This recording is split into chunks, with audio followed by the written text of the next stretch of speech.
اور دیکھو ہم تمہیں آزمائیں گے، وَلَنَبْلُوَنَّكُمْ، ہم لازماً آزمائیں گے تمہیں، بِشَيْءٍ مِّنَ الْخَوْفِ، خوف کی کیفیت طاری کر کے، وَالْجُوعِ، بھوک، فقر اور فاقہ، وَنَقْصٍ مِّنَ الْأَمْوَالِ، مالی نقصان، وَالْأَنفُسِ، جانی نقصان، وَالثَّمَرَاتِ، اور ثمرات، پھلوں اور میووں کا نقصان۔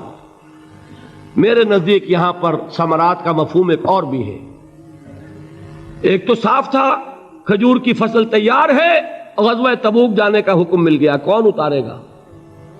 اور کھجور وقت پر اتری نہیں، برباد ہو جائے گی۔ یہ ہو رہا ہے نا میووں کا نقصان۔ اور میرے نزدیک یہاں یہ بھی ہے، بسا اوقات بہت سی محنتوں کا نتیجہ انسان دیکھتا ہے کہ ضائع چلا گیا، میں نے 10 سال محنت کی، حاصل کوئی نہیں نکلا۔ یہ ثمرات کیا ہیں؟ محنتیں، محنتوں کے ثمرات کا ضیاع۔ کوشش آپ نے کی، قسمت کی خوبی دیکھی ہے، ٹوٹی کہاں کمن، 2-4 ہاتھ جب کے لبے بام رہ گیا۔ Be prepared.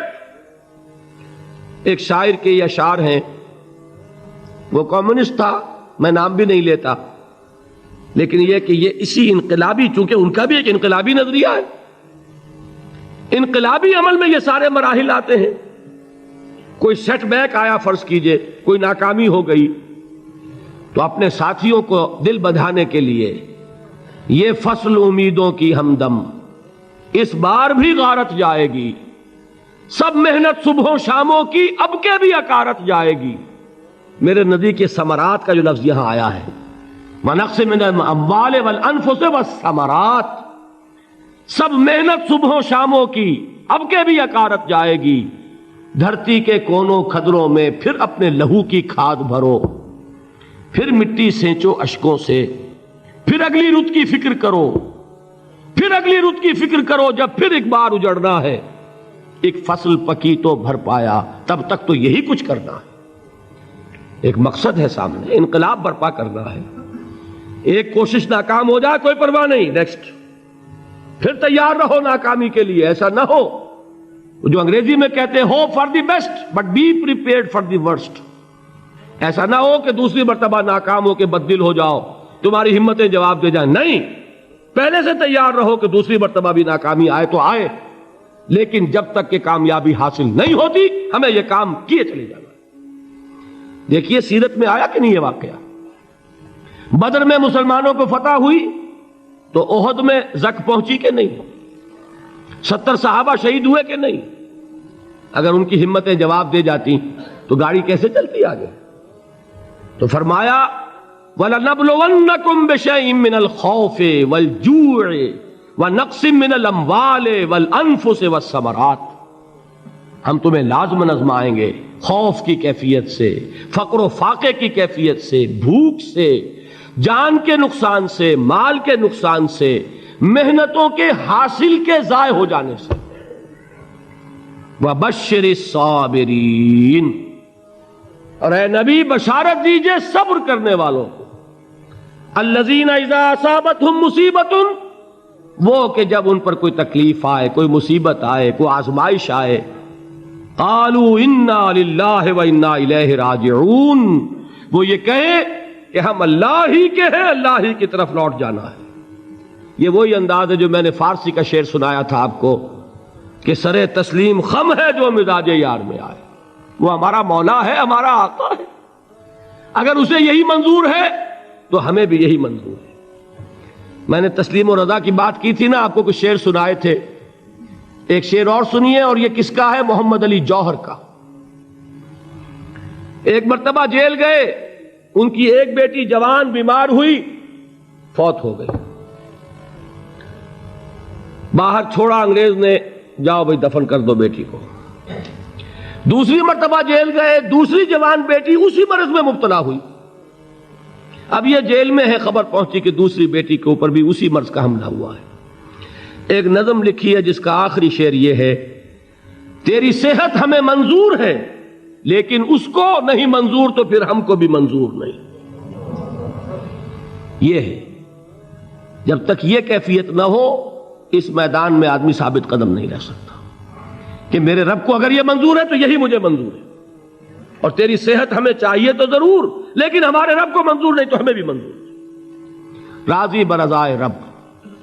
وبشر الصابرین الذین اذا اصابتهم مصیبۃ قالوا انا للہ وانا الیہ راجعون۔ نہ شود نصیب دشمن کے شود ہلاک تیغت، سر دوستہ سلامت کے تو خنجر آزمائی۔ اولئک علیہم صلوات من ربہم ورحمہ، یہی ہے وہ لوگ جن پر ان کے رب کی طرف سے عنایتیں ہیں اور رحمتیں ہیں۔ وَأُولَٰئِكَ هُمُ الْمُهْتَدُونَ، اور یہی ہے وہ لوگ جو کامیاب ہونے والے ہیں، ہدایت پانے والے، ہدایت یافتہ۔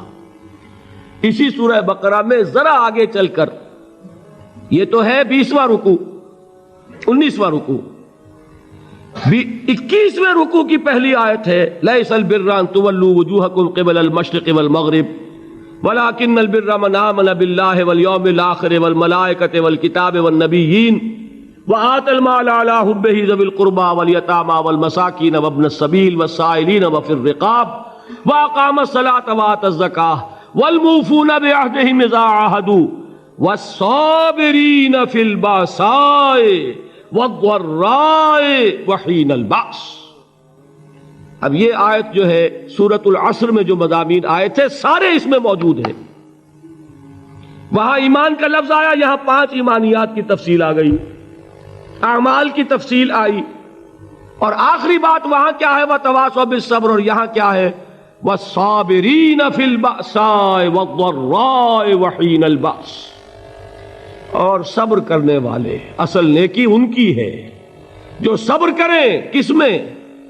جنگ کے وقت، ذرائے، بأسائے، بأسا کہتے ہیں فقر اور فاقہ، واحد آئے گا باس تو اس کے معنی جنگ، اور باسا جمع میں آئے گا تو فاقہ، فقر، بھوک، اور ذرائے جسمانی تکلیف، ضرر، جسمانی تکلیفوں میں صبر کرنے والے، فقر اور فاقے میں صبر کرنے والے، اور جنگ کے وقت صبر کرنے والے۔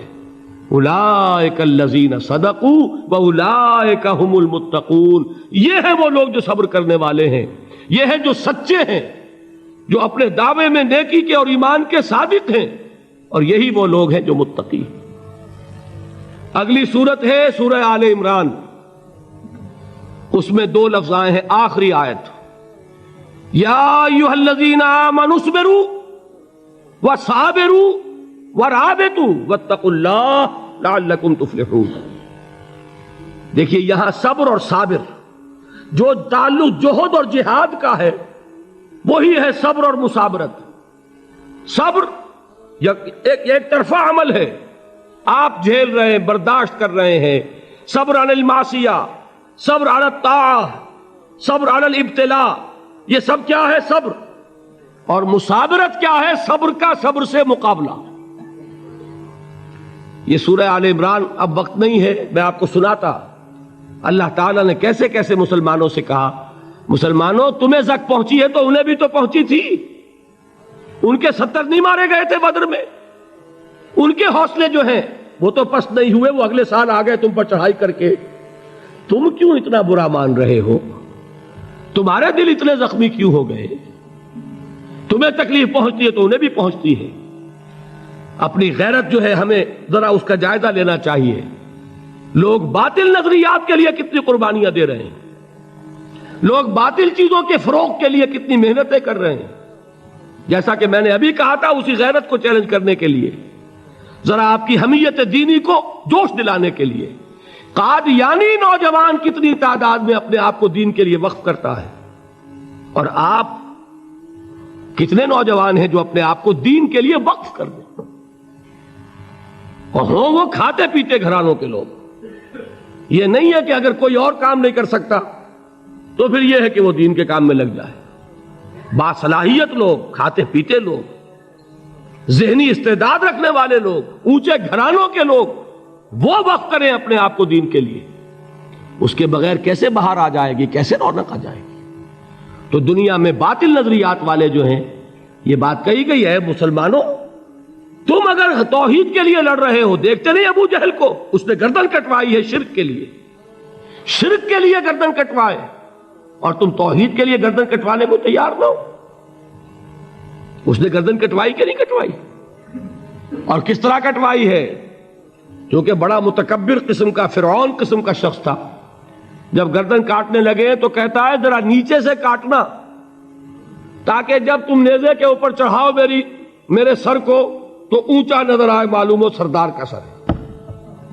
وہ بدبخت مرتے ہوئے بھی جو اس کی یہ کیفیت تھی نا، اس کو ذہن میں رکھیے. تو یہ اس لوگوں نے قربانیاں دی، جانیں دی. تو فرمایا اگر تم ان سے زیادہ قربانی نہیں دو گے، یہ نوٹ کر لیجئے اس کو، مجرد اگر حق کو غالب کرنا اللہ کے ذمے ہو تو آنے واحد میں غالب کر دے گا، تمہیں تکلیف ہی دینے کی ضرورت نہیں. سمجھ رہے؟ کیا اللہ کے مقابلے میں کوئی باطل کی طاقت ٹھہر سکتی ہے؟ یہ تمہارے ایمان کا امتحان ہے، یہ تمہارے خلوص کی آزمائش ہے، یہ تمہارے امتحان کا ثبوت درکار ہے کہ اللہ تعالیٰ دیکھنا چاہتا ہے تم اس کے لیے اپنی جانیں قربان کرنے کو تیار ہو کہ نہیں، تم اس کے لیے تن من دھن لگانے کو تیار ہو کہ نہیں. اور یہ جان لو کہ اگر کفار اور مشرکین اور ملحدین اور باطل نظریات والے وہ جو کچھ قربانیاں اپنے باطل نظریات کے لیے دے رہے ہیں، ان سے زیادہ اگر تم نہیں دو گے تو حق غالب نہیں ہوگا. انہوں نے جو صبر کیا ہے اپنے باطل نظریات پر، اگر تم اس سے زیادہ صبر کا ثبوت نہیں دو گے اپنے اس حق پر تو حق غالب نہیں ہوگا. اس لیے فرمایا یا ایھا الذین آمنوا اصبروا وصابروا. نہ صرف یہ کہ صبر کرو بلکہ صبر میں اپنے دشمنوں سے آگے نکلو، ان کے صبر سے بڑھ کر صبر کرو. ورابطوا، مرابطہ کہتے ہیں چوکس رہنا، ہوشیار، پہرا دو.